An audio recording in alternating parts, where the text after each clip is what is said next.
د جبهه مقاومت ډلې مشر احمد مسعود له طالبانو غوښتنې کړې دي. احمد مسعود غواړي چې له طالبانو سره خبرې وکړي، خو جګړې ته هم چمتو یو. د جبهه مقاومت ډلې مشر احمد مسعود په خپله غږیزه وینا کې ویلي دي چې غواړم له طالبانو سره خبرې وکړم، خو دا دې نه وایي چې موږ جګړې ته هم چمتو یو. د خرابات ټي وي چینل درنو لیدونکو سلام، ستړي مشئ، وخت مو بخیر. هیله لرم چې جوړ او روغ به یې. په سر کې یادونه کوم که خرابات ټي وي چینل مو نوي سبسکرایب کړی، په درنښت سره خرابات ټي وي چینل سبسکرایب کړئ.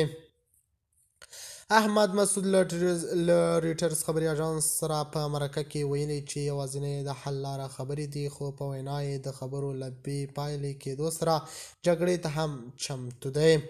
د ولس پاڅون قومندان احمد مسعود وایي زموږ په یوه جغرافیه کې جګړه نه کوو، موږ په یو ولایت کې جنګیږو او له ټولو هیواد دفاع کوو، او دا هغه څه دي چې پیښیږي څو طالبان درک کړي چې یوازینۍ لار مبارزه او خبرې دي، او موږ له هغوی سره د خبرو په حال کې یو.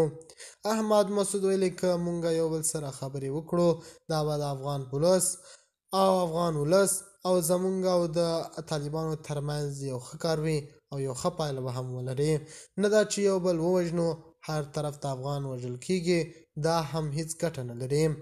له بل لوري طالبان د پنجشیر کې اوس واکمنان چې دي وایي په پنجشیر کې جبهه شتون نه لري. دا هسې خبرې دي چې مونږه ډاروي. طالبانو ویلي مونږ خبرو میز د هر چا سره چمتو یو، نه دا چې تنه جبهه مقاومت هر څوک چې غواړي افغانستان ته راشي له مونږ سره کتلی شي او په ډاډه زړه کولی شي چې افغانستان ته راشي. د جبهه مقاومت ته یې په ځواب کې ویلي مونږه پرته د چوکۍ ټول هیوادوالو څخه غوښتنه کوو چې را دې شي افغانستان ته، خو په نظام کې ځای نشو ورکولی. د خرابات ټي وي چینل درنو لیدونکو دا و زموږ ته دې مهال چمتو کړی خبر. د الله په امان، تر بیا ښې چارې.